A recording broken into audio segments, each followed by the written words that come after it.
ভারতবর্ষের স্বৈরাচারী সরকার, জুলুমবাদ সরকার, আতঙ্কবাদ সরকার, এই কালা কানুন বাতিল করতে হবে। ওয়াকফ বোর্ডকে আমাদের কাছ থেকে আমাদের কাছে ফিরিয়ে দিতে হবে। এই ওয়াকফ বোর্ডের আইন আমরা মানছি না, জোরে বলুন মানছি না, মানবো না, আমরা মানবো না ইনশাআল্লাহ। এই স্লোগানে ইউটিউব চলছে, ইউটিউব গোটা ওয়ার্ল্ডে যাবে। বুঝতে পেরেছেন না পারেননি? আপনাদের যে স্লোগানটা এটা যাবে না ভাবতে থাকি, এটাও চলে যাবে। আজকে আমি আপনাদেরকে শোনাই, এ জাং মোদিজি আপনি লাগিয়েছেন, এই ঝামেলায় আমরা সন্তানকে এতিম করে জাহাদের ময়দানে যেতে পারি। আমরা তো সেই কারা যারা নতুন বিবাহ করে বিবিকে বাসর ঘরে ফুল সজ্জায় রেখে দিয়ে জাহাদের ময়দানে জাহাদের জন্য গিয়ে গর্দান ঝুলিয়ে দিতে পারে, সেই জাত আমরা। প্রয়োজন হলে আমরা রক্ত দেব, কাফন বাঁধবো, কালা কানুনের আইনকে বাতিল করতেই হবে, করতে হবে। মোদি তোমাকে আমরা ছেড়ে দেব না। ভারতবর্ষ থেকে ইংরেজকে তাড়িয়ে, আর এখনকার বায়ান বাবা নরম হবে না, এখন গরম থাকতে হবে। কেন বলেন দিন? ওই মোদির কাছে জানে পৌঁছা, স্বৈরাচারী, জুলুমবাজি, অত্যাচারী মোদি সরকার। কত পরশুদিন আমার জালসা ছিল কাথি, মেদিনীপুর কাথি, নাম শুনেছেন না? শুভেন্দু অধিকারীর এলাকায় চিলিয়ে বুলিয়ে দিয়ে চলে আনো, যা হবে হবে, যা করে করো, যা। এই গরম, এই গরম, কি বুঝলেন? আমার ড্রাইভার বলছে, হুজুর ওর এলাকা, তোর এলাকায় গেছে, কথা বলবো তা? হে বাবা, আজকে মুসলমানদেরকে জাগিয়ে দিয়েছে, দিয়েছে না দেয়নি? ঘুমিয়ে থাকে, ঘুমিয়ে থাকতে থাকতে মুসলমান জেগে উঠেছে বাবা। ভারতবর্ষে মুসলমানরা শান্তিপ্রিয় লোক, এরা কোনদিন আন্দোলন করেও না, আন্দোলন নামেও এসিএ, এনআরসি, এমপিআর এটাকে করে বাবা আন্দোলন করেছিল মুসলমানরা। তাতে শিখ, ইসাই, হিন্দু, মুসলমান, ডোম, ডকল, মুসলিম, মেথর, কোল, ভিল, মুচি, মুন্ডা, যা যত জাতি ছিল সবাই। কেন হয়তো আরব আমরা নাসিকে বাঁধিয়ে বলেছে, কি বুঝলেন? মানে ভয় আছে না নাই? ওই যে আসামে ডিটেনশন ক্যাম্প যেটা রয়েছে, সেখানে 22 লক্ষ মানুষকে ডিটেনশন ক্যাম্পে ভরা হয়েছে। তার মধ্যে 14 লক্ষ ছিল হিন্দুরা। কারা? কথা বলেন না কেন? হিন্দুরা। আর 6 লক্ষ ছিল মুসলমানেরা, আর বাদ বাকি অন্যান্য জাতি ছিল। বুঝতে পেরেছেন না পারেন না? আজকে এই যে আমাদের চারিদিকে আন্দোলন চলছে, এটা কিসের আন্দোলন? কথা বলেন না কেন? ওয়াকফ সম্পত্তি, যে ওয়াকফ সম্পত্তি মুসলমানদের পূর্বপুরুষরা 300 বছর, 200 বছর, 400 বছর, 600 বছর আগে আল্লাহর নামে কিছু উৎসর্গ করে দিয়েছে। কেউ মসজিদের জন্য দিয়েছে, কেউ মাদ্রাসার জন্য দিয়েছে, কেউ গোরস্থানের জন্য দিয়েছে, কেউ খানকার জন্য দিয়েছে, কেউ মার্কাতের জন্য দিয়েছে। দিয়েছেন যায়নি? কথা বলেন কেন? ভারতবর্ষের মুসলমানরা তো ভিখারি নয়। মুসলমানদের যা সম্পদ আছে, এই সম্পদ গুলো যদি মুসলমানদেরকে ভাগ করে দেয় তো আল্লাহু আকবার, যত জাতি ভারতবর্ষে আছে সব নিচে হয়ে যাবে। কি বুঝেন আপনারা? বলুন, তাজমহল কাদের? লাল কেল্লা কাদের? কুতুব মিনার কাদের? সব আমাদের। এই ভারত, কলকাতা শুনেলেন, ভিক্টোরিয়াতে যারা টিকিট কেটে ঢুকে, ওটা কাদের? আমাদের। সায়েন্স সিটি কাদের? ওটা আমাদের। যেটা আপনার যে ওই এয়ারপোর্ট, ওটা কাদের? আমাদের। যেটা আপনার ওই যে ক্রিকেটাররা ক্রিকেট খেলে, ইডেন গার্ডেন, ওটা কাদের? কথা বলেন না কেন? কাদের ওটা? ওর বাপের? ওটা মুসলমানদের। ওই যে আদানি আম্বানি যারা ঘর করে বসে আছে 10 তলা 20 তলা, ও জায়গাটা কাদের? ওটা আমাদের জায়গা। বুঝতে পারলেন না কথাটা? যারা ভারতবর্ষের মুসলমান ভিখারি? ভিখারি নয়। এই আন্দোলন শুরু হয়েছে, সরকারকে পিছু হতেই হবে। বলুন ইনশাআল্লাহ। যারা বলেন ইনশাআল্লাহ বলুন। এই কেরালায় আজকের ঘটনা শুনে, আজকের ঘটনা কেরালার ঘটনা। আল্লাহু আকবার। বোম্বাই, দিল্লি, গুজরাট, মহারাষ্ট্র, সুরাট, পুনা, ইউপি, মুরাদাবাদ, সাহারানপুর, উত্তরপ্রদেশ, অন্ধ্রপ্রদেশ, পশ্চিমবঙ্গ, বোম্বাই, দিল্লি, তারপরে ত্রিপুরা, মেঘালয়, মণিপুর, উড়িষ্যা, বিহার, ঝাড়খণ্ড, পশ্চিমবঙ্গ, যত জায়গায় মানুষ নেমেছে তার থেকে সব থেকে উত্তল শুরু হয়েছে কেরালার বুকে। আজকে ওই কেরালার বুকে তাদেরকে গ্যাস সিলিন্ডার ফাটানো হয়েছে, পানি জল কামান দেওয়া হয়েছে, গুলি চালানো হয়েছে, তাও পর্যন্ত তারা পিছু এক পা হাঁটেনি যতক্ষণ খবর না আমরা আমাদের হাতে না ফিরে পাবো ততক্ষণ পর্যন্ত প্রয়োজন হলে পুলিশের সঙ্গে লড়াই করবো। আমরা পিছু হতে পারলে দিশে পাই। জল কামানেও কাজ হয়নি, ওই আপনার গ্যাস সিলিন্ডার ফাটিয়েও কোনো কাজ হয়নি। মুসলমান হটেনি, মরে যাবো কিন্তু অকাম সম্পত্তি আমরা ছাড়বো না। আজকে আমরা ঘাম ঝরানো পয়সা দিয়ে এই যে গোরস্থান বানাবো, কি এটা গোরস্থান জলসা, এই টাকা দিয়ে আমরা বানাবো, আর কোথা থেকে সবুন এসে আমাদের দলিলকে কেড়ে নিয়ে দখল করে নেবে, ছেড়ে দেবো আমরা? কথা বলেন না কেন, ছেড়ে দেবো? এক বিন্দু রক্ত থাকতে আজকে মুর্শিদাবাদের বহরমপুর জমিয়ত উলামাহীন গোটা বহরমপুরকে জাম করে দিয়েছে।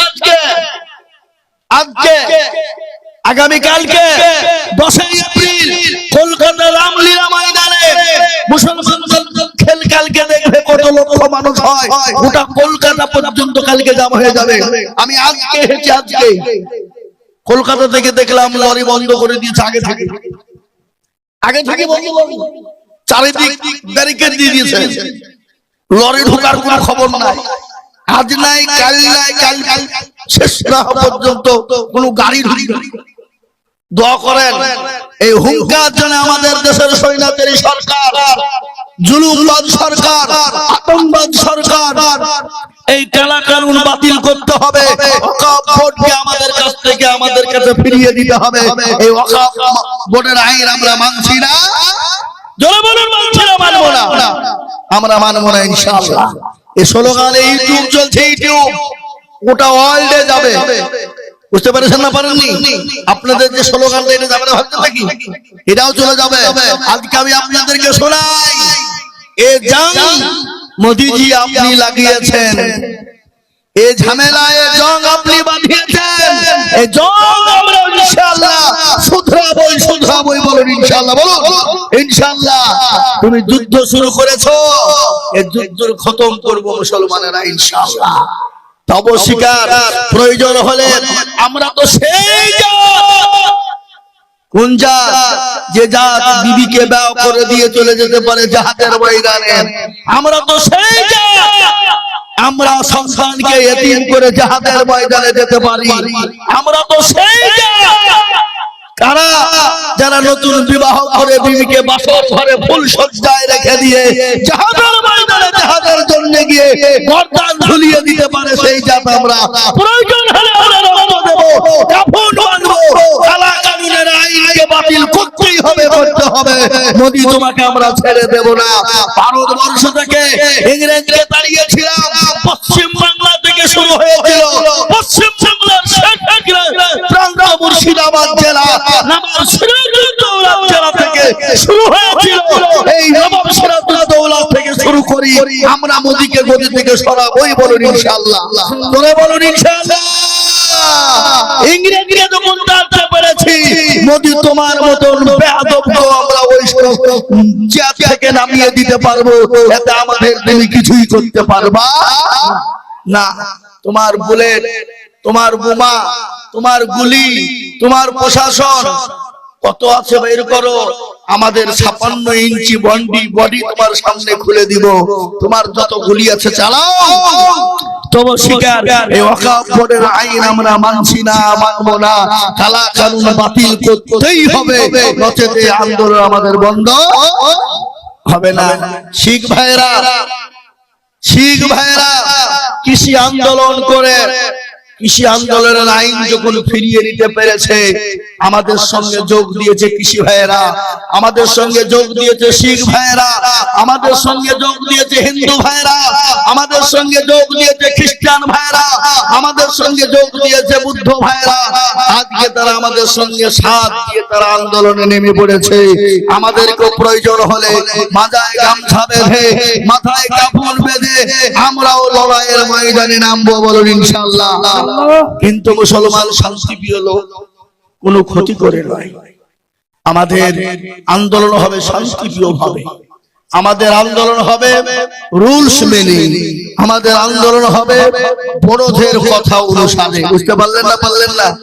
গত পরশুদিন জঙ্গিপুরে আন্দোলন হয়েছে, জানেন? আন্দোলনে কিছু আরএসএস মার্কা বিজেপি বদরং তারা ওই মজলিসের ভিতরে ঢুকে গিয়ে পুলিশদেরকে ইট পাটকেল মেরে পুলিশের গাড়িকে পুড়িয়ে দিয়েছে। এর জন্য আমরা অতীত দুঃখিত, এর জন্য আমরা ব্যথাদায়ক, আমরা এটাকে খারাপ নজরে দেখছি, এটাকে আমরা ভালো নজরে দেখছি না। সুতরাং যারা ওই কাজ করেছে তার মধ্যে আজকে একটা বেরিয়ে গেছে, আজ বেরিয়ে গেছে একটা, বুঝতে পারলেন? এটা চক্রান্ত করেছিল কে, কারা করেছিল, সেটা আজকে বেরিয়ে গেছে। দেখা গেছে আজকে বেরিয়ে গেছে, একজনকে পাওয়া গেছে। ইনশাআল্লাহ এই ঘটনা ঘটিয়েছে তদন্ত করছে পুলিশ প্রশাসন, এবং অপর দিকে মানুষ এসে তদন্ত চলছে। ইনশাআল্লাহ যারা পুলিশের গাড়ি পুড়িয়েছে, পুলিশকে ইট পাটকেল মেরেছে, বেরিয়ে যাবে ইনশাআল্লাহ, বলুন ইনশাআল্লাহ। মুসলমান লড়াই অন্যায় ভাবে করে না, মুসলমান ন্যায় ভাবে অন্যায় লড়াই করে, করে না? করে না? জোরে বলো। আর এই লড়াই আমাদের বাপ দাদার সম্পত্তিকে রক্ষা করা লড়াই। আমার মসজিদকে কেউ দখল করে নেবে, আমি দাঁড়িয়ে দাঁড়িয়ে ললিপপ চুষবো? কি বলছেন আপনারা বলুন? হ্যাঁ, আমার মাদ্রাসাকে দখল করে নেবে, আমি দাঁড়িয়ে দাঁড়িয়ে ললিপপ চুষবো?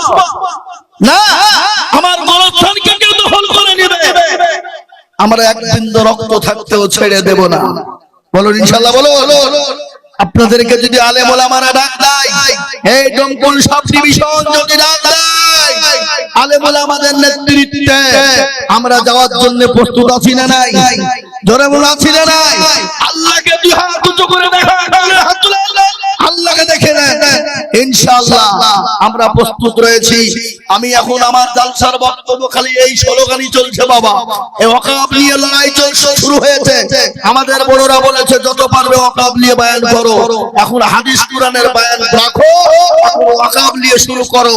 আজকে শুনলেন এই ওয়াকফ সম্পত্তি যদি খোদানার রাস্তা আমাদের কাছ থেকে চলে যায়, আপনার বাপ যদি মারা যায়, আপনার বাপকে আপনি কবরস্থানে মাটি দিতে পারবেন না, দিতে দেবে?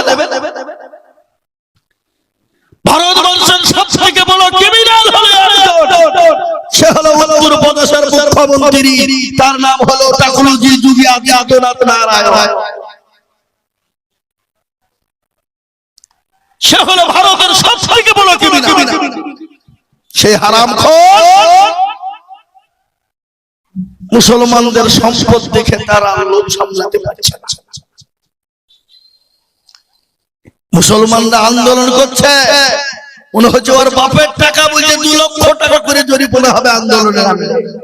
উত্তরপ্রদেশে আজ নেমে পড়েছে সবাই মিলে, তোর কত টাকা জরিমানা করবি, তোর বাপ কত টাকা দেখেছে। চালা গুলি তো কত প্রশাসকদের গুলি আছে। মুসলমানরা মৃত্যুকে ভয় করে, তোরা বল করে না। এ বাবা, ওরা তো হলো গরুর মুখ খাওয়ানো, কি কথা কর না কেন? আর আমরা হলাম গরুর দুধ খাওয়ালো। আর আমরা খালি দুধই খাইনি, আমরা হাড় পর্যন্ত, পায়ের পাপকে পর্যন্ত চিবিয়ে খাওয়ালো। কি কথা করছেন না কেন? হ্যাঁ, আমরা হাড় পায়ের পাপকে পর্যন্ত চিবিয়ে খাওয়ালো। ও আমাদেরকে কত কায়দা করলে হবে? মুসলমানকে দেখেছে কিন্তু মুসলমানের আসল রূপ দেখেনি। জঙ্গলে পোষা পশু আছে, রয়্যাল বেঙ্গল টাইগার আছে না নাই? ভারতবর্ষের জাতীয় পশু, কি ঠিক না? জোরে বলো, জাতীয় পশু। কিন্তু ওই জঙ্গলের ভিতরে আরেকটা পশু থাকে যে ঘুমিয়ে ঘুমিয়ে কাটায়। যেদিন উঠে যায়, যেদিন জেগে যায়, সেদিন গোটা জঙ্গলটাকে তছনছ করে দেয়, তাই না? সেই পশুটার নাম হলো সিংহ। আমরা হলো সিংহের জাত। মুসলমানদের যে ঘুমিয়েছিল, আজকে মোদিজি এই জং তুমি লাগিয়েছো, এই যুদ্ধ তুমি শুরু করেছো, এই যুদ্ধ আমরা মুসলমানরা শেষ করবো ইনশাআল্লাহ। তবে শিকার তোমার হাতে ওই ওয়াকফ সম্পত্তি আমরা তুলে দেব না। অমিত শাহ গুন্ডা সে আবার বলছে এটা মুসলমানদের ভালোর জন্য আমরা করছি। ওরে বাবা, মায়ের চেয়ে মাসের দরদ বেশি। হ্যাঁ, কথা কন না কেন? বউ বলছে স্বামী মূল্য তো কি হইলো, সচিন তো বিধবা হইল। বুঝতে পারলেন আমার কথা না? কে বলছে? বউ বলছে, বিবি বলছে স্বামী মূল্য তো কি হইল, সচিন তো বিধবা হইল। মুসলমান দরদি ওরা মনে করছে মুসলমানদের মাথাতে গোবর ভরা আছে, তুমি যা বলবা যেটা বলবা সেটা শুনে নিব আমরা। অত সহজ নয়। আমরা খালিদ বিন ওয়ালিদের উত্তরসূরি, আমরা হযরত আমির হামজার উত্তরসূরি, আমরা হলো হযরত ওমরের উত্তর। কি খবর? দুজনে একসাথে? আচ্ছা যাও যাও, আমরা সেই জাত। সুতরাং আমাদেরকে পিছু হাঁটানোর মতন ক্ষমতা কারো নাই। আল্লাহ আপনাকে আমাকে সকলকে সুবুদ্ধি দান করুন। এই আন্দোলন আমাদের চলছে, চলবে। জোরে বলুন চলছে, চলবে। একবার স্লোগান দিয়ে বলেন চলছে, চলবে। সুতরাং ওয়াকফ সম্পত্তি আমরা ফিরে পেতে চাই। প্রয়োজন হলে আমাদের যেখানে যাওয়ার প্রয়োজন আমরা যাব। কিন্তু মোদিজি, অমিতজি শুনে নেন, ভারতবর্ষ নয় গোটা পৃথিবীতে 58টা অনলি ফর মুসলিম দেশ আছে। আমাদেরকে সুজান হলো যদি ঘি তুলতে না পারি, প্রয়োজন হলে আঙ্গুলকে আমরা দেখা করব না। 58টা মুসলিম দেশের কাছে আমরা বলবো, প্রয়োজন হলে আমরা গিয়ে এই ওয়াকফ সম্পত্তি আমরা তুলে আনবই ইনশাআল্লাহ। আগো যারা ইংরেজদেরকে তাড়িয়েছিল, 57,000 উলামার প্রাণ গিয়েছিল, আলেম উলামারা জান দিয়েছিল। দিল্লি থেকে লাহোর পর্যন্ত এমন কোন গাছ ছিল না যে আলেম উলামাদের গর্দান ঝুলানো ছিল না। এবার তারা লড়াই করে ভারতকে স্বাধীন করেছিল। প্রয়োজন হলে আবার রক্ত দিয়ে লড়াই করে এই ভারতের মাটিকে আবার আমরা স্বাধীন করব। বলুন ইনশাআল্লাহ, জোরে বলুন ইনশাআল্লাহ। আমরা মুসলমান শান্তিপ্রিয় লোক, ভারতবর্ষের জমিনে। প্যান্ডেল মালিক বলছি, প্যান্ডেল মালিক আপনি মেয়েদের ওখানে যান তো, চট লাগবে। প্যান্ডেল মালিক বলছি, প্যান্ডেল মালিক ভাই আপনি মেয়েদের প্যান্ডেলে যান, ওখানে চট শর্ট আছে, চট একটু দিয়ে দেন, চট খুব শর্ট আছে ওখানে। আমি আপনাদেরকে বলতে চাই, ভারতবর্ষের জমিনে 800 বছর রাজত্ব করেছিল মুসলমান। কোনদিন কোন জাতিকে আঘাত করেনি, কোন ধর্মাবলম্বীকে আঘাত করেনি, কোন অন্য জাতির গায়ে আঘাত করেনি। কোন মন্দির, মসজিদ, মার্কাজ, কোন মন্দির, গির্জা, আপনার গুরুদুয়ার, কোন জায়গা মুসলমানরা ভাঙেনি।